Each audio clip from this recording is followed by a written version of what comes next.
Inilah Injil suci menurut Markus. Sekali peristiwa, setelah Yesus menyeberang dengan perahu, datanglah orang banyak berbondong-bondong, lalu mengerumuni Dia. Ketika itu Yesus masih berada di tepi danau. Maka datanglah seorang kepala rumah ibadat yang bernama Yairus. Ketika melihat Yesus, tersungkurlah Yairus di depan kakinya. Dengan sangat ia memohon kepadanya, "Anakku perempuan sedang sakit, hampir mati. Datanglah kiranya dan letakkanlah tanganmu atasnya, supaya ia selamat dan tetap hidup." Lalu pergilah Yesus dengan orang itu. Orang banyak berbondong-bondong mengikuti Dia dan berdesak-desakan di dekatnya. Adalah di situ seorang perempuan yang sudah 12 tahun lamanya menderita pendarahan.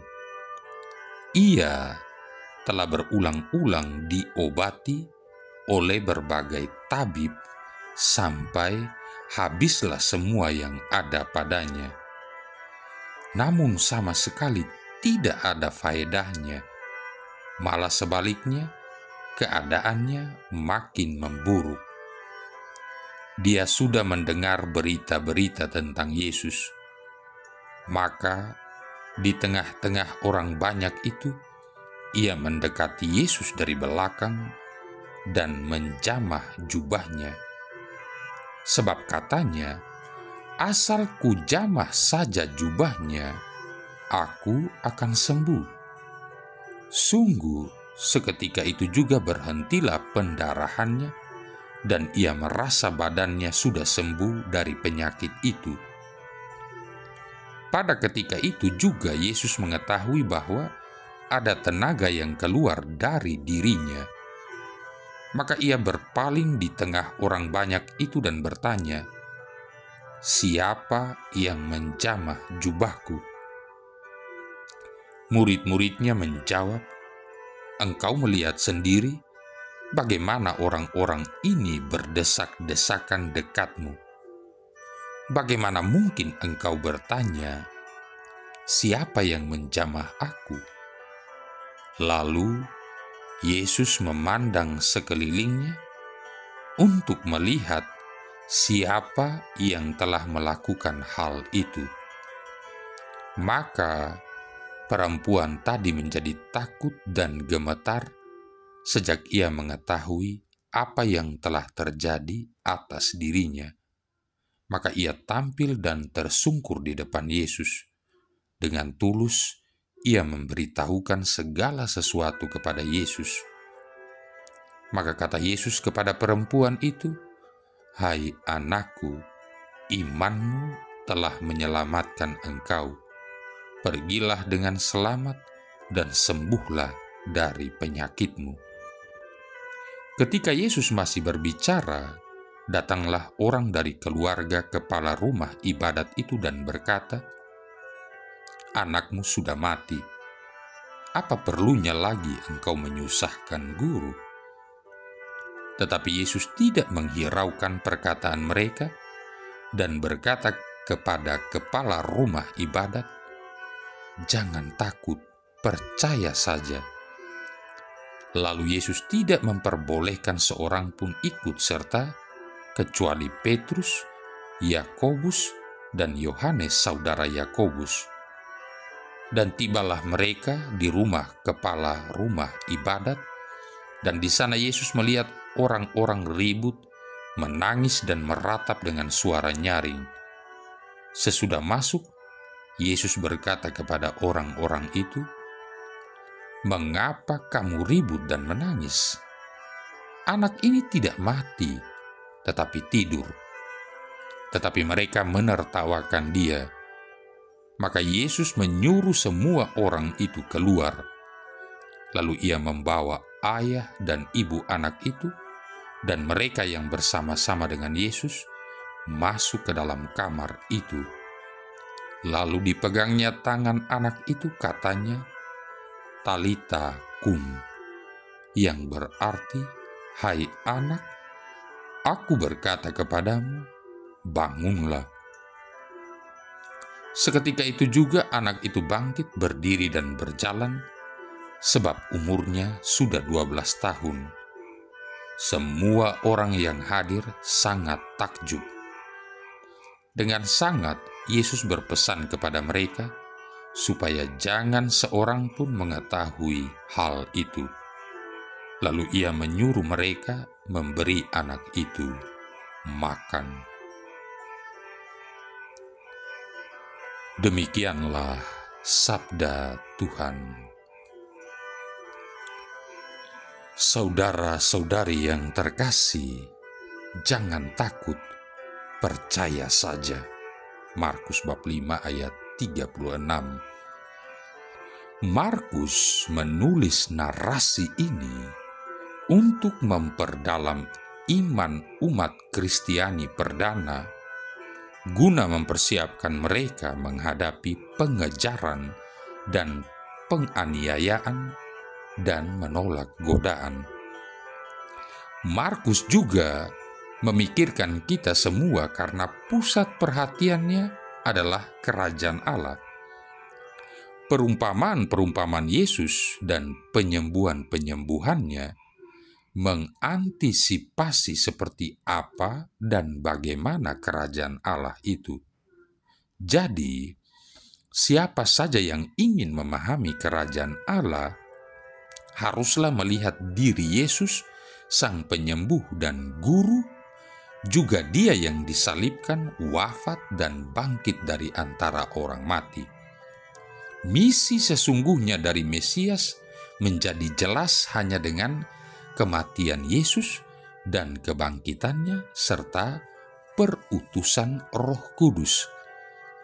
Saudara-saudari yang terkasih, cerita tentang penyembuhan-penyembuhan dalam Injil hari ini menunjukkan otoritas Yesus dan juga kodratnya sebagai seorang manusia. Semua itu memanggil kita kepada iman dan pengharapan. Karena mereka berdua mengakui kuat kuasa penyembuhannya, dan mereka adalah dua orang dengan latar belakang yang berlain-lainan datang kepada Yesus, yaitu Yairus, orang Yahudi terpandang karena dia adalah pejabat sinagoga, dan perempuan yang secara ritual tidak bersih karena penyakit pendarahan. Dua orang ini melihat Yesus sebagai suatu instrumen kuasa Allah. Dua orang itu percaya dan dua-duanya menerima hidup yang baru. Saudara-saudari yang terkasih, Markus membawa kita para pembacanya dari penyembuhan-penyembuhan Yesus kepada pengharapan. Iman perempuan itu menyembuhkan dan menyelamatkan dirinya, hal mana mengindikasikan kuat kuasa penyembuhan dari Yesus dan kuasa penyelamatan dari iman yang melampaui hidup fisik. Dalam hal penyembuhan-penyembuhan yang menderita penyakit pendarahan dan pembangkitan anak perempuan Yairus, sebenarnya teks Injil menunjuk pada kuasa penyembuhan Yesus dan juga hidup kebangkitannya. Teks ini penuh dengan makna, yaitu penyembuhan menunjuk pada penyelamatan, sedangkan penyadaran anak perempuan Yairus menunjuk pada hidup kebangkitan.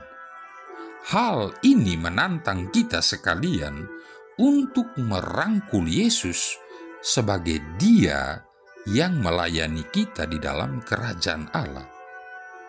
Saudara-saudari yang terkasih, bacaan Injil hari ini juga menunjukkan sesuatu tentang kasih Yesus bagi semua orang. Dalam menyembuhkan perempuan yang menderita sakit pendarahan dan membangkitkan anak perempuan Yairus, Yesus menyentuh kehidupan orang-orang yang tidak dipandang dalam masyarakat Yahudi, yaitu perempuan dan anak-anak, mereka yang menduduki posisi paling bawah dalam struktur sosial pada zaman itu.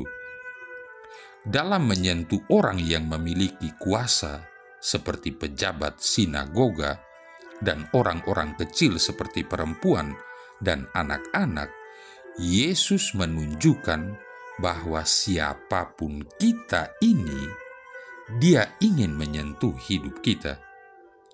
Hal ini seharusnya memberikan pengharapan kepada kita saat kata-kata Yesus bergema dalam hati kita. Jangan takut, percaya saja. Saudara-saudari yang terkasih, di sebuah kota dibuka sebuah toko yang menjual calon istri.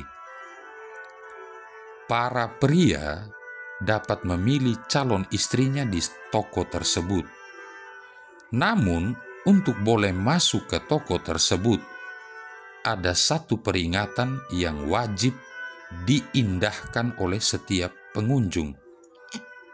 Peringatan itu berbunyi, Anda hanya dapat mengunjungi toko ini satu kali. Selain peringatan tersebut, terdapat juga beberapa informasi tambahan, yaitu yang pertama, toko ini memiliki 6 lantai. Yang kedua, di setiap lantai tersedia para calon istri dengan kualifikasi tertentu. Ketiga, semakin tinggi lantainya, semakin tinggi kualitas calon istri dan semakin tinggi pula harga per calon istri. Keempat, setiap calon pembeli boleh memilih seorang istri bagi dirinya di salah satu lantai toko ini. Yang kelima, saat memilih calon istri, setiap calon pembeli tidak boleh turun atau kembali lagi ke lantai yang sudah dikunjunginya, kecuali untuk keluar dari toko ini. Pada suatu hari, Andre, seorang pria lajang, datang ke toko calon istri itu untuk mencari istri bagi dirinya sendiri. Ketika memasuki pintu lantai pertama, Andre membaca informasi sebagai berikut. Gadis di lantai ini memiliki pekerjaan dan taat kepada Tuhan. Andre tersenyum, kemudian dia naik ke lantai selanjutnya. Pada pintu lantai 2, Andre membaca informasi berikut ini. Gadis di lantai ini memiliki pekerjaan, taat kepada Tuhan, dan senang anak kecil. Kembali Andre tersenyum. Kemudian dia naik ke lantai selanjutnya. Pada lantai 3, Andre membaca informasi berikut ini. Gadis di lantai ini memiliki pekerjaan, taat kepada Tuhan, senang anak kecil, dan sangat cantik. Wow, Andre sangat terkesan. Namun pikirannya masih penasaran, maka ia naik ke lantai berikutnya. Pada lantai keempat, Andre membaca informasi berikut ini. Gadis di lantai ini memiliki pekerjaan, taat kepada Tuhan, senang anak kecil, super cantik, dan rajin melakukan pekerjaan rumah. Andre spontan berseru, luar biasa, aku hampir tidak percaya. Sekalipun demikian, setelah sesaat berada di lantai itu, Andre tetap melanjutkan berjalan naik ke lantai berikutnya. Pada lantai 5, ia membaca informasi berikut ini.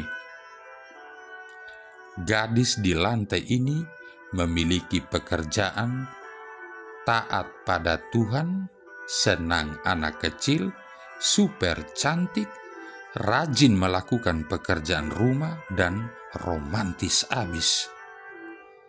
Andre memang tergoda untuk berhenti, namun kemudian dia melangkah berjalan naik ke lantai 6. Di sana, ia menemukan sebuah informasi yang berbunyi, Anda adalah pengunjung yang ke-4363. Maaf, tidak ada gadis di lantai ini. Lantai ini hanya semata-mata bukti untuk pria yang tidak pernah puas. Terima kasih telah mengunjungi toko kami.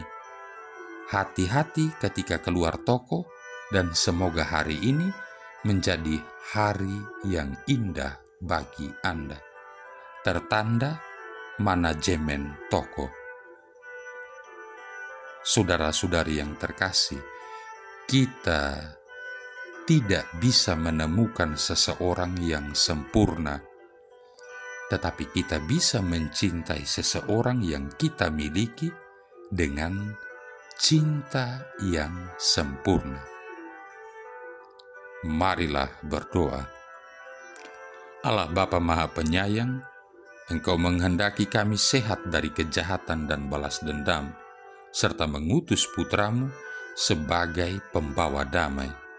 Semoga sabdanya menyinari dan membimbing kami, sebab dialah putramu Tuhan dan pengantara kami, yang bersama dengan Dikau dan Roh Kudus hidup dan berkuasa, satu Allah sepanjang segala masa. Tuhan memberkati kita sekalian, Bapa, Putra, dan Roh Kudus.